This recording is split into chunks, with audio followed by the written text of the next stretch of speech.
The biggest issue that employers are facing is lack of people really understanding what the opportunities are, especially in manufacturing.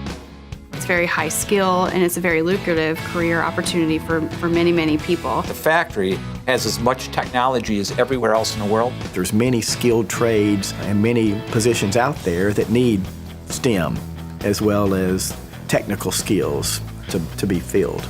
The challenge is luring those students to that occupation. Students learn best by doing. Experiencing something really drives home that learning of that concept even more.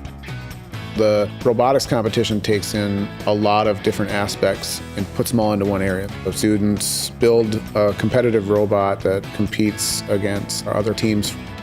The Waupaca Foundry partnered with the school district to get the program off the ground, primarily because they wanted to bring engineering opportunities to students. So much of school now is theory, but by doing that practical application, it's really helping them define that learning for themselves, giving them some vision of how they can apply that learning to future jobs. It allows them to feel that crunch, that deadline, just as if they were on a factory floor or working in an engineering department. Fabrication, marketing, electronics, programming, pneumatics, hydraulics, design, engineering, a little bit of everything.